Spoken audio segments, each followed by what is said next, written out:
दुनिया भर में या तो क्रिकेट में सियासत होती है या सियासत से क्रिकेट चलता है, लेकिन पाकिस्तान के अंदर सियासत हो या क्रिकेट हो, दोनों में आपको फुल एंटरटेनमेंट देखने को मिलता है। और ये एंटरटेनमेंट का मजा वहां की जनता भी ले रही है और हिंदुस्तान और दुनिया भर में जो क्रिकेट लवर हैं वो भी देख कर ले रहे हैं, कह रहे हैं भाई क्या हो रहा है। और इतना मनोरंजन अगर आप क्रिकेट की पिच पर कर देते तो शायद और मौज कर जाती। ये कहानी इसलिए बता रहे क्योंकि 15 नवंबर वो तारीख थी जब बाबर आजम को कप्तानी से इस्तीफा देना पड़ा। आरोप लगा कि पाकिस्तान के इतिहास में पहली बार वर्ल्ड कप में अफगानिस्तान जैसी टीम ने उनको रौंद दिया, चुल्लू भर पानी में डूबने वाली हालत कर दी थी। भारत के सामने एक बार फिर ओडीआई में हारे, लेकिन अब 31 मार्च को लौट के पाकिस्तान वापस बाबर आजम पर आ गए। शाहीन शाह अफरीदी के फैंस कह रहे हैं कि भाई हमको शाहीन के लिए दिल से बुरा लगता है क्योंकि पहले कप्तान बने टी20 क्रिकेट में जिन्हें एक सीरीज के बाद ड्रॉप कर दिया गया। सिर्फ एक सीरीज खिलाई गई, वो ड्रॉप हो गए।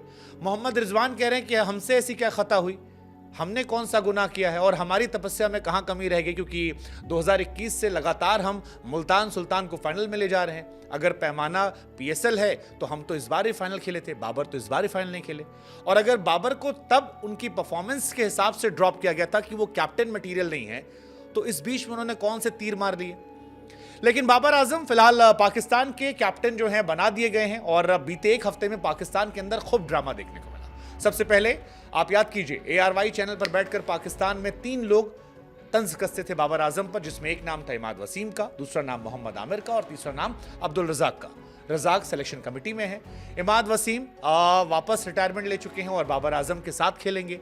मोहम्मद आमिर भी बाबर आजम के साथ खेलेंगे। उस्मान खान जो UAE चले गए थे क्योंकि पाकिस्तान में इज्जत नहीं मिली थी, वो भी वापस आ गए। और शाहीन शाह अफरीदी जिन्होंने वाकई में मोहम्मद आमिर और इमाद वसीम को समझाया था कि आप देश के लिए आ जाइए और T20 वर्ल्ड कप में आप रहेंगे तो हमारी टीम थोड़ी मजबूत रहेगी, उनका पत्ता कट चुका है। बाबर T20 ODI के दोबारा कप्तान बने हैं। शान मसूद जैसे तैसे अपनी कुर्सी बचाने में कामयाब रह गए हैं। शान मसूद की कुर्सी नहीं गई है, लेकिन शाहीन शाह अफरीदी केवल 5 T20 मैच और एक खराब PSL के चलते बाहर हो जाते हैं। अब शाहीन के फैंस पूछ रहे हैं कि ऐसा क्या हुआ। लॉजिक दिया जा रहा है कि तेज गेंदबाज अच्छा कप्तान नहीं बनता।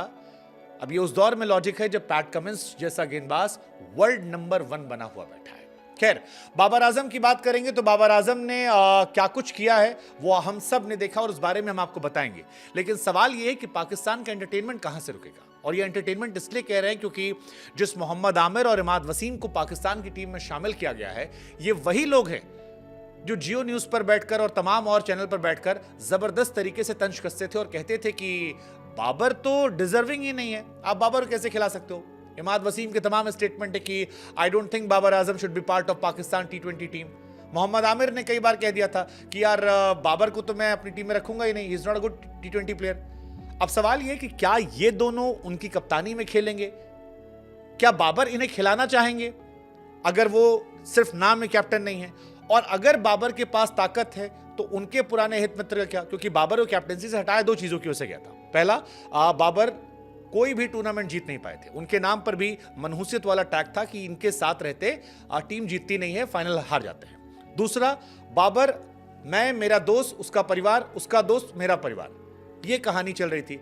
अब क्या बाबर इससे फिर बाहर निकल पाएंगे ये पता नहीं। लेकिन बाबर आजम जिन्हें कैप्टनसी से हटाया गया था क्योंकि T20 वर्ल्ड कप 2021 वो हारे थे, PSL 2022 हारे थे, एशिया कप 2022 हारे थे, वर्ल्ड कप 2022 हारे थे, PSL 2023 हारे थे, एशिया कप 2023 हारे थे, क्रिकेट वर्ल्ड कप 2023 हारे थे, PSL 2024 हारे थे। और इन सारी चीजों के हारने के बाद भी उन्हें कैप्टन बनाया गया है। वैसे 2022 के बाद से बाबर आजम ने ICC के किसी भी टूर्नामेंट में सिर्फ 1 शतक लगाया है एज अ बैट्समैन भी, और वो था नेपाल के सामने।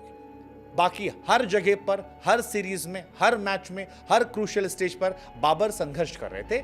ऐसे में पाकिस्तान के अंदर यह विवाद लगातार बढ़ रहा है कि क्या चल रहा है और क्यों चल रहा है और क्यों कैप्टनसी बाबर को गई है। पाकिस्तान को समझने वाले जानते हैं कि वहां पर जब निजाम बदलता है तो पाकिस्तान का कप्तान जो है वो भी बदल जाता है। लेकिन सवाल यहां पर यह है कि क्या इस निजाम और कप्तान की कहानी के बीच में शाहीन शाह अफरीदी के साथ गलत हो गया। सवाल यह है कि मोहम्मद रिजवान को जगह क्यों नहीं मिली, क्योंकि ज्यादातर लोगों का मानना है कि सबसे डिजर्विंग कैंडिडेट कोई था तो वो थे। वो कंट्रोवर्शियल नहीं है, उन पर सवाल नहीं है, उनका बल्ला रन भी बनाता है और उनके पीछे परफॉर्मेंस का एक लंबा चौड़ा इतिहास है। सवाल ये भी कि जो आमिर, जो इमाद बाबर को रत्ती भर पसंद नहीं करते, जिनका करियर बाबर आजम की वजह से खत्म हो गया था, वो क्या इनके नीचे खेल पाएंगे? या बाबर जो बाहर बैठकर लगातार इन लोगों की बात सुन रहे थे कि इनके बारे में रोज इतनी बातें की जा रही है, क्या वो इनके साथ गले से गले मिलकर, दिल से दिल मिलाकर खेल पाएंगे? या इनका भी हश्र वही होगा जो आजकल हम मुंबई इंडियंस में देख रहे हैं? क्या सोचते हैं आप? हमें जरूर बताइए।